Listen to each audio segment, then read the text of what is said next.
소설가 러브크래프트라고 하는 사람은 이렇게 말을 합니다. 인간의 가장 오래되고 강력한 감정은 두려움이다. 인간의 가장 오래되고 강력한 감정은 두려움이다. 이 문구를 읽고 생각하면 할수록 동의하지 않을 수 없는 말임을 깨닫게 되어집니다. 인간으로서 저와 여러분에게는 다양한 감정이 있습니다. 예배를 드리는 이 순간에도 다양한 감정 또 그 흐름이 우리를 스쳐 지나가게 마련입니다. 이 자리에 계신 분 가운데 어떤 분에게는 염려와 걱정이라고 하는 감정과 그 흐름이, 어떤 분에게는 형언할 수 없는 기쁨과 감사의 감정이 다가올 것입니다. 이렇게 다양한 감정 가운데에서 가장 원초적이면서도 우리 삶에 지대한 영향을 미치게 되어지는 감정 가운데 하나가 바로 이 두려움이라고 하는 것입니다. 아마 눈치를 채셨겠지만 오늘은 두려움이라고 하는 이 감정에 대하여서 함께 생각해 보고자 합니다. 걱정 없이 살아가는 분은 아마 없을 것입니다. 담임 목사님을 모시고 대신방을 통하여서 여러 성도분들의 가정을 방문하고 함께 예배하고 그 가정의 기도의 제목을 함께 나누며 기도하였습니다. 여러 가정의 삶의 정황을 발견하게 되어지고 또 그들이 살아가는 모습이 참으로 다양함을 발견하게 되어졌고, 그로 인하여 다양한 기도의 제목들이 그 가정 가운데에서 기도되어지고 고백되어지고 간구되어짐을 발견할 수 있었습니다만, 동시에 다양한 모습과 삶의 정황은 다를지라도 공통적으로 드러나게 되어지는 기도의 제목 역시 각 가정들마다 존재함을 깨닫게 되어집니다. 다들 예상하시겠지만 앞날에 대한 기도의 제목이 그 줄을 이루지요. 건강의 앞날에 대한 기도, 자녀의 앞날에 대한 기도, 자신의 앞날에 대한 기도, 직장, 사업의 앞날에 대한 기도, 그리고 섬기는 교회의 앞날에 대한 기도 등 이러한 앞날에 대한 기도의 제목이 신앙인의, 그리스도인의 기도의 제목에 어김없이 등장하게 된 것은 아마도 앞날에 대한 불확실성 때문이라 짐작됩니다. 불확실성은 불안증이 자라나게 되어지는 토양이 됩니다. 불안증은 미래를 걱정하는 것이기 때문입니다 라고 심리학자인 잭 리츠키가 이야기합니다. 인간이 앞날에 대하여서 걱정하는 것은 너무나 자연스러운 일입니다. 여기 계신 분 가운데 앞날에 대한 걱정이 없으신 분은 저를 포함하여 아무도 없을 것입니다.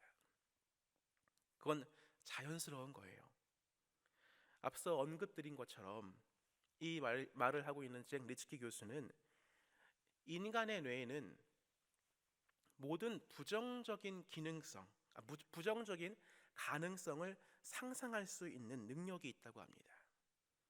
그리고 불확실성이 커지면 커질수록 특히 이러한 불확실성이 마음 가운데 있는 부정적인 감정 그리고 뇌 속에 있는 부정적인 가설과 결합되어지면 이 뇌는 최악의 이야기를 상상하고 거기에 집착하게 되어 그로 인하여 불안증은 점점 더 커지고 증폭되게 된다는 것입니다. 그런데 이 불안함이라고 하는 것이 그냥 우리의 감정으로만 그치면 별 문제가 안 됩니다. 중요한 것은 이 불안함이라고 하는 이 감정이 우리의 삶에 증폭되어질 때 생각보다 꽤 많은 우리의 삶의 여러 결정들과 판단들에 작용한다는 것이 문제이지요. 즉 불안감 때문에, 염려함 때문에, 걱정과 근심함 때문에 신앙인으로서 옳지 못한 결정을 내리게 되어질 때도 분명히 있다는 것입니다. 이 두려움에 대해서 생각하면서 예전에 보았던 영화의 한 장면이 떠올랐습니다. 그 영화는 명량이라고 하는 영화입니다. 영화 명량은 12척의 남겨져 있는 그 조선의 수군의 배로 외척 330척을 맞서게 되어지는 조선 수군을 이끄는 이순신 장군의 이야기를 다루고 있습니다. 1000만 넘게 보았기 때문에 아마 여기 계신 분 가운데 명량이라고 한 영화를 보신 분도 계시리라 생각이 듭니다. 이순신도 두려워하였고 조선 수군들도 두려워하였고 그 조선 수군과 이순신 장군을 바라보며 돕는 백성들도 두려움에 사로잡혔습니다. 그러나 이순신 장군은 어떻게든 그 두려움에 떨고 있는 군사들을 잘 다독여 외적과의 전투에 나서야 했습니다. 어떻게 해야 할 것인가? 무엇으로 그 병사들을 이끌 것인가? 어떻게 설득할 것인가? 어떻게 지휘하고 인도할 것인가가 이순신 장군의 고뇌함으로 영화 가운데 표현되었습니다. 조선의 군사들은 왜군에 비하여 적은 병력 가지고 있는 것, 그리고 지속적으로 패배해 왔음이 이미 그들의 삶에 경험되어진 팩트입니다. 그로 인하여 전의가 상실되어진 채 두려움에 떨고 있었습니다. 그뿐 아니지요. 그들이 전쟁을 치러야 할 장소 역시 자칫 잘못하게 되어지면 목숨을 쉽게 잃을 수밖에 없는 바다입니다. 바다는 사람에게 결코 친절하지 않습니다. 거센 파도와 실시간으로 바뀌는 바다의 상황, 그리고 깊은 바닷속에 움츠리고 있는 암초들, 어느 것 하나 바다에서 전쟁이라고 하는 것을 치르게 되어지는 것 가운데에 도움받을 만한 것이, 의지할 만한 것이, 인간에게 위안을 줄 만한 것이 좀처럼 보이지 않는 것 같습니다. 그리고 궁극적인 두려움이 있습니다. 그것은 바로 죽음이라고 하는 원초적인 두려움이지요. 그들이 앞두고 있는 것은 전쟁입니다. 전쟁은 목숨을 담보로 합니다. 적을 죽이지 않으면 내가 죽는 비열하고도 비정한 상황인 것입니다.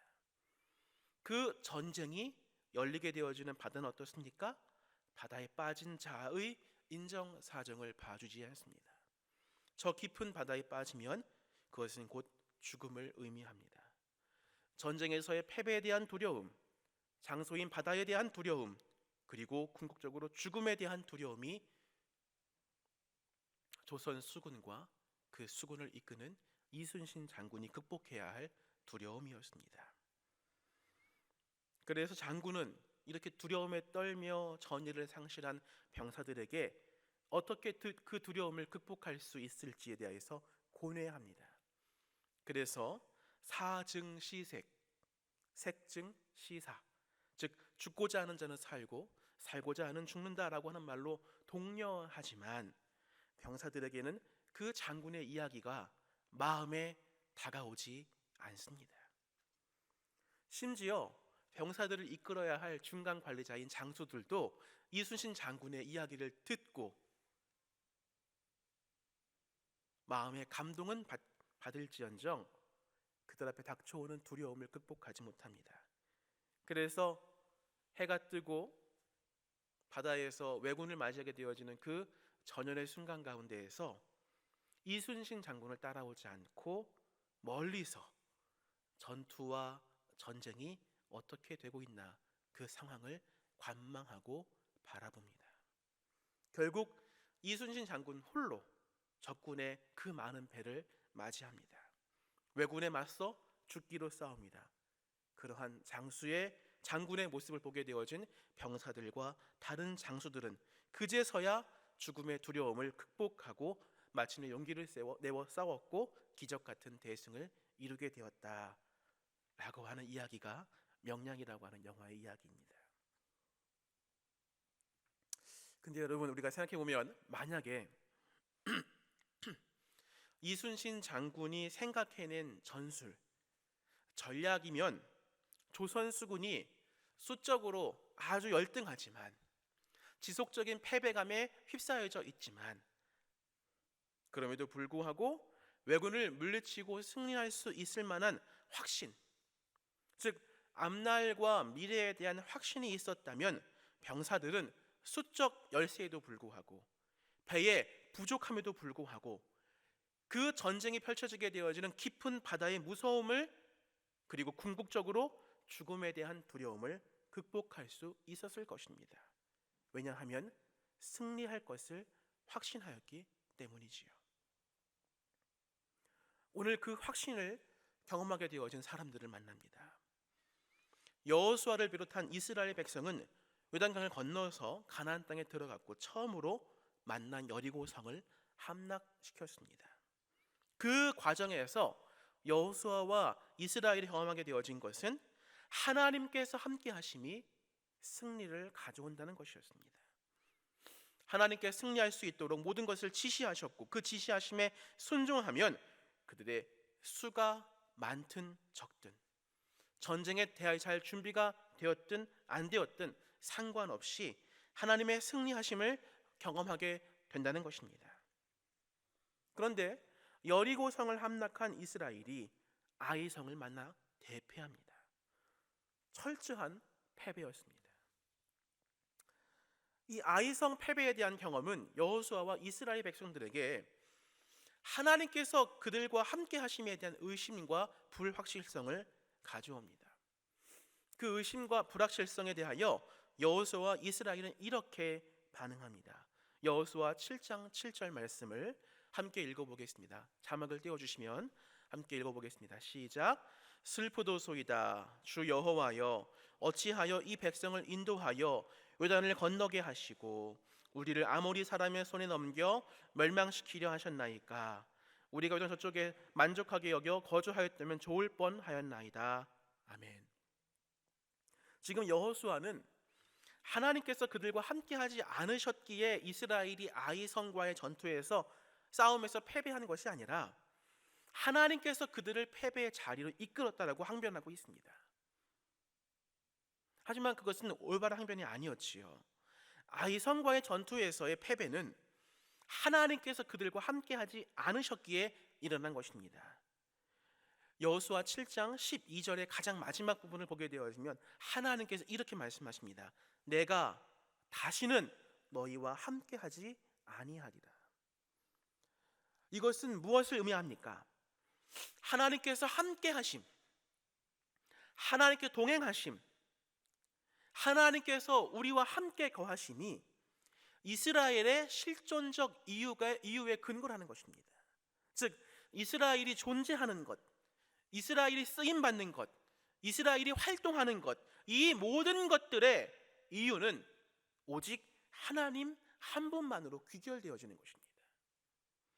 이스라엘이 존재하는 것이 그들이 탁월한 자들이어서가 아니라, 그들이 하나님께 쓰임받게 되어지는 것이 활용 가치가 높아서가 아니라, 그들이 활동하는 것이 모든 것들을 잘 감당할 수 있는 탁월함을 가졌기 때문에 그들이 활동하는 것이 아니라, 그들이 쓰임받고 그들이 존재하고 그들이 하나님 안에서 활동하는 모든 것들의 이유와 근거는 그들을 선택하시고 부르신 하나님 이외에는 그 어떠한 이유를 발견할 수 없다는 것입니다. 이 모든 것들은 우리에게 무엇을 보여줍니까? 우리 자신의 실체를 보여주는 것입니다. 우리가 얼마나 나약한 사람들인지, 얼마나 많은 한계점들을 가지고 있는지, 그리고 그 나약함과 부족함이 있지만 그 나약함과 부족함에도 불구하고 우리를 선택하시고 우리를 찾아오시며 우리를 일으켜 세워주시는 하나님의 은혜가 우리 안에 있음을 발견하게 되어질 때 비로소 그때에 우리의 존재의 이유, 우리의 쓰임의 이유, 우리의 믿음의 삶의 이유와 근거가 하나님 안에서 발견되어지는 것입니다. 이렇듯 내가 누구인지를 알고 나와 함께 하시는 하나님을 발견하게 되어질 때 비로소 그때 우리는 내 마음 안에 울렁이는 두려움이라고 하는 감정은 잠잠해지고 불안은 해소되어지며 마음의 평온을 찾게 될 수 있는 것입니다. 왜냐하면 우리의 삶의 이유와 근거가 하나님 안에 있기 때문이지요. 우리는 돌뿌리에 넘어질 수 있습니다. 넘어질까 염려할 수 있습니다. 염려함 때문에 걱정할 수 있습니다. 그러나 넘어질 수 있고 염려할 수 있고 두려움에 사로잡혀 멈출 수 있는 나약한 우리이지만 그 나약함 가운데에서도 불구하고 그러한 나를 선택하시고 부르시며 걷게 하시고 일으켜 세우시며 전진케 하시는 하나님의 뜻과 하나님의 섭리를 발견하게 되어질 때 나약함 가운데에서 두려움 가운데에서 얼어붙은 우리의 삶이 비로소 그를 선택하신 하나님의 충만하심이 우리의 삶과 마음 가운데 있음을 발견하게 되어질 때 우리는 진정으로 그때의 그 두려움을 극복하고 해소할 수 있다는 것입니다. 갈릴리 바다에서 풍랑을 만나 두려움 가운데 있었던 그 제자들이 있었습니다. 근데 그들에게 밤중에 누군가 물 위를 건너 찾아오십니다. 그는 바로 예수님이셨지요. 이 이야기가 나오는 마태복음 14장 이야기를 보게 되어질 때 우리가 주목할 수 있는 것은 예수님께서 물 위를 걸어오신 기적, 그리고 그 물 위를 걸어오신 예수님 바라보며 저도 걷게 해주십시오 라고 요청하였던 베드로가 체험하게 되어진 그 기적, 이 기적이 그 이야기의 주된 것이 아닙니다. 주님께서 그 배에 오르실 때 풍랑에 휩싸여 두려움 가운데 있었던 그 배에 주님께서 오르실 때 비로소 바람이 그쳤다는 것, 이것이 바로 우리가 주목할 부분인 것입니다. 그래서 안셀름 그린이랑 영성가는 이렇게 말합니다. 예수께서 내 배에 오르시면 나는 평온해지고 내 삶은 변모되며 내 인생의 풍랑과 파도에 대한 두려움은 사라질 것이다. 그리하면 나는 외적인 불안정한 상황 가운데에서도 평화를 체험할 것이다. 그런데 안타깝게도 우리가 지난주에 보았던 아간과 그의 가족은 그들과 함께 하시는 하나님으로 오는 평안과 확신을 이해하지 못한 것으로 보입니다. 우리 모두가 알다시피 여리고성 함락 이후 아간과 그의 가족은 소유하지 말아야 할 전리품을 몰래 자신의 처소에 숨겼습니다. 왜 그들은 분명하게 전달되어진 하나님의 명령, 그 엄중한 그 명령을 아간과 그의 가족 공동체가 다 어겼을까요?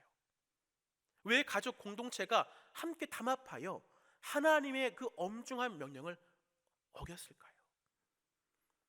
우리가 말씀 가운데 짐작할 수 있는 것은 최소한 아간과 그의 가족은 하나님의 명령을 따르는 것보다 하나님의 명령을 어겨서 그들이 얻게 되어질 재물적인 이익과 넉넉함이 그들의 앞날에 대하여 하나님보다 더 확실한 안정감과 평안을 준다라고 이해한 것입니다.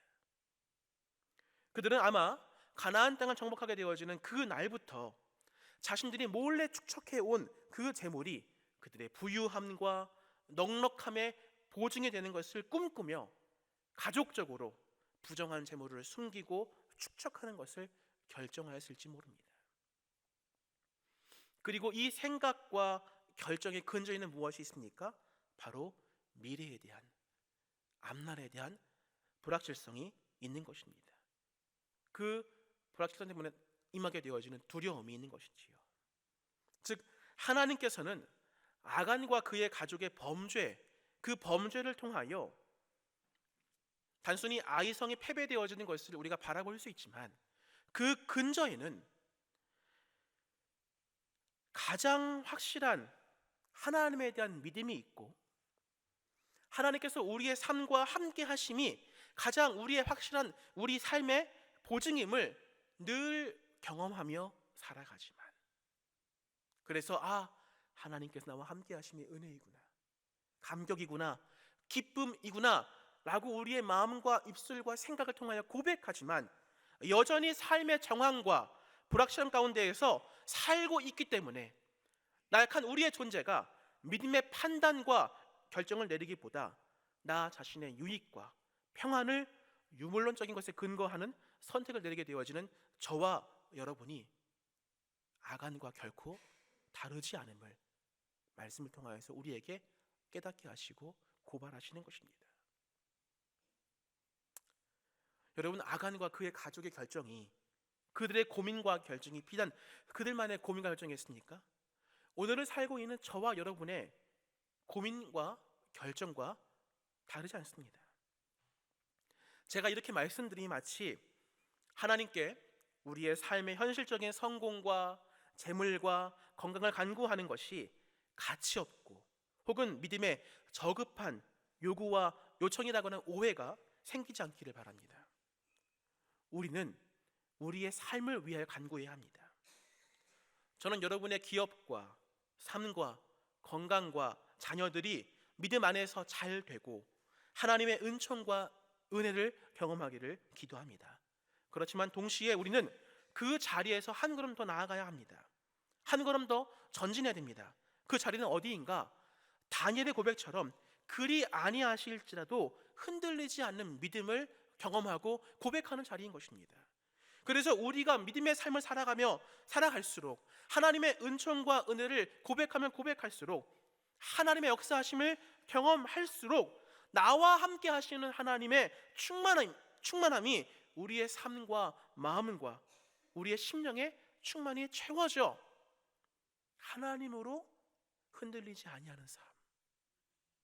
비록 내가 세상의 풍파와 풍랑과 염려와 걱정을 고민하는 순간 가운데 있을지언정 하나님의 충만하심으로 흔들리지 아니하는 것을 경험하고 깨닫게 되는 삶으로 우리가 나아갈 수 있는 그러한 기도의 순간, 신앙의 순간, 이러한 전진함이 우리 안에 필요하다는 것입니다. 우리는 아간의 범죄함, 즉 현실적인 두려움에 머물러 있는 그 믿음의 자리에서 한 걸음 더 나아가기를 원하시는 하나님의 음성을 들어야 하는 것입니다. 그것이 바로 오늘 본문의 주님 말씀입니다. 본문의 여호수아 8장 우리 1절 말씀을 한번 합독하여 읽겠습니다. 시작.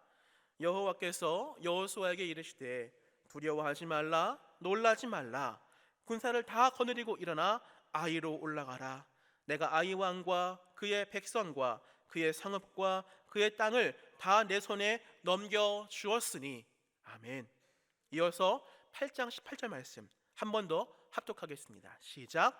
여호와께서 여호수아에게 이르시되 네 손에 잡은 단창을 들어 아이를 가리키라. 내가 이 성읍을 내 손에 넘겨 주리라. 아멘. 아이성은 패배의 자리입니다. 하나님께서 함께하지 않으심에 따른 철저한 패배를 경험한 자리입니다. 승리에 대한 확신보다 또 다른 패배에 대한 두려움이 엄습하는 자리입니다. 무언가 하나님의 승리를 확신할 만한 근거가 없습니다. 승리를 보여주신 것도 아닙니다. 함께 하신다는 증표를 주신 것도 아닙니다. 아이성을 처음 올라갔을 때와 다른 것이 별로 보이지 않습니다. 그러나 놀라운 것은 여호수아와 이스라엘의 반응입니다. 하나님께서 말씀하시고 명령하실 때 그들은 다시금 일어섭니다. 순종의 자리에 나아갑니다. 하나님에 대한 변치 않는 신뢰와 믿음을 가지고 그들에게 뼈아픈 패배를 안겨주었던 아이성을 향하여 나아갑니다. 그들이 그렇게 나아갈 수 있는 근거는 그들에게 있지 않습니다. 그들에게 말씀하시는 하나님의 명령, 네 손에 들은 단창을 들어 아이를 가리키라. 그 하나님 말씀이 그들을 나아가고 전진하게 한 것입니다. 그리고 하나님께서 그들과 함께 하셨기에 그들은 아이성과의 전투에서 승리를 경험합니다.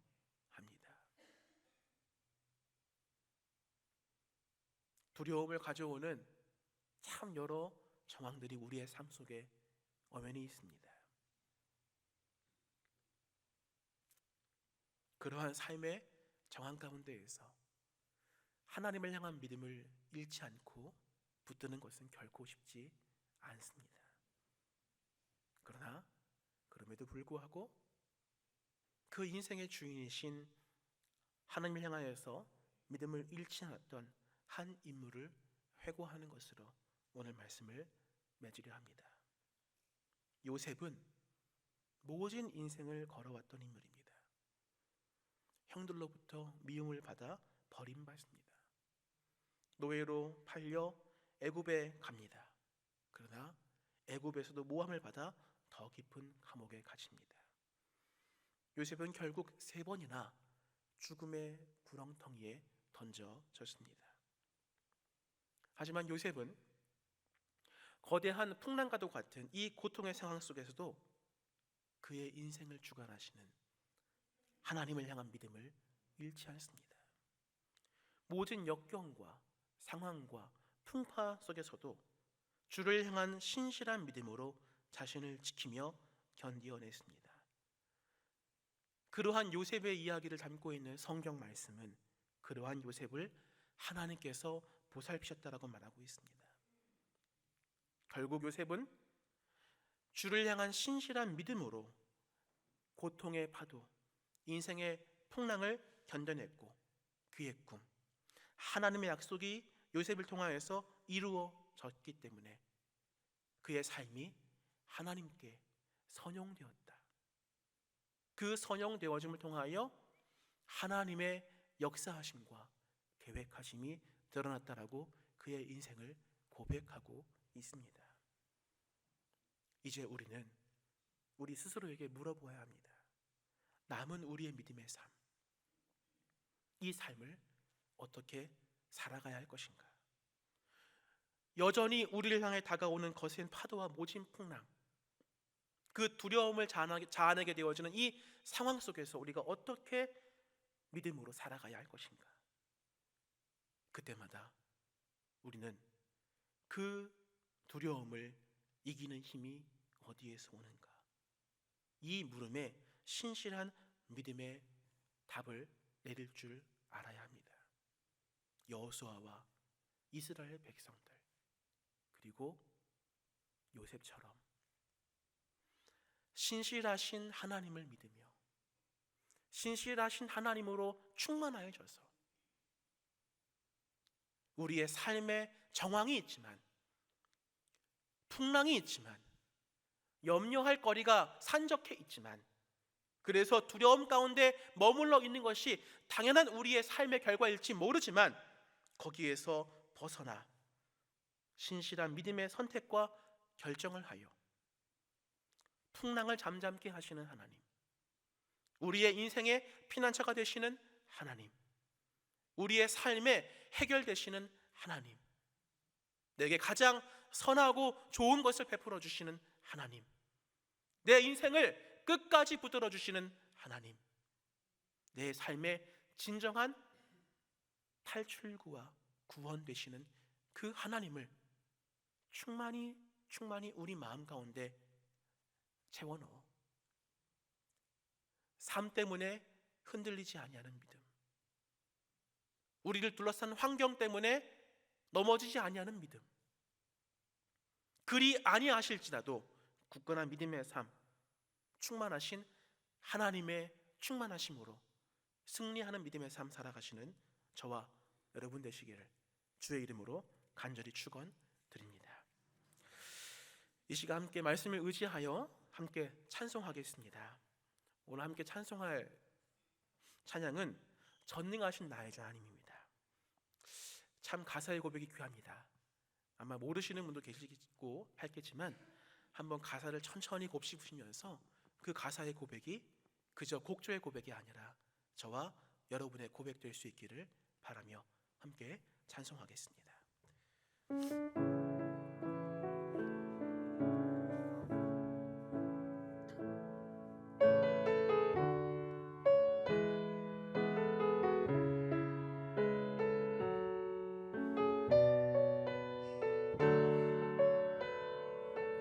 함께 고백합니다. 전능하신 나의 주 하나님, 전능하신 나의 주 하나님은 능치 못하실 일 전혀 없네. 우리의 모든 간구도 우리의 모든 생각도 우리의 모든 꿈과 모든 소망도 신실하신 나의 주 하나님은 신실하신 나의 주 하나님은 우리의 모든 괴로움 바꿀 수 있네. 불가능한 행하시고 불가능한 행하시고 죽은 자를 일으키시니 그를 이길 자 아무도 없네. 주의 말씀 의지하여 주의 말씀 의지하여 깊은 곳에 금을 던져 오늘 그가 놀라운 일을 이루시는 것 보라. 주의 말씀 의지하여 믿음으로 금을 던져 믿는 자에게 능치 못함 없네. 주의 말씀 의지하여 주의 말씀 의지하여 깊은 곳에 금을 던져 오늘 그가 놀라운 일을 이루시는 것 보라. 주의 말씀 의지하여 믿음으로 금을 던져 믿는 자에게 능치 못하. 한 번 더 고백합니다. 주의 말씀 의지하여 주의 말씀 의지하여 깊은 곳에 금을 던져 오늘 그가 놀라운 일을 이루시는 것 보라. 주의 말씀 의지하여 믿음으로 금을 던져 믿는 자에게 능치 못함 없네. 함께 이 시간 기도하겠습니다. 우리의 믿음이 한 걸음 더 나아가기를 기도합시다. 우리의 믿음을 흔드는 염려와 걱정, 두려움의 현실에서 믿음으로 살아가고 믿음으로 주님만 바라보고 믿음으로 하나님만 의지하며 그래서 하나님께서 기뻐하시는 믿음의 삶 살아가는 결단을 위하여서 이 시간 기도하겠습니다. 이어서 그 주님께 나와 함께 하시기를, 나에게 말씀하시기를, 그래서 그분의 뜻과 말씀의 믿음으로 순종하는 귀한 응답이 우리의 모두의 것이 되어지요. 믿음으로 살아가는 자의 능력, 이 세상의 지혜와 물질과 인맥으로 살아가는 것이 아니라 철저히 하나님을 의지하며 하나님 붙드는 귀한 믿음의 삶으로 살아가는 귀한 결단이 이 시간 우리 모두의 고백될 수 있기를 함께 이 시간 주여 3번 뜨겁게 부르짖고 통성으로 기도하겠습니다.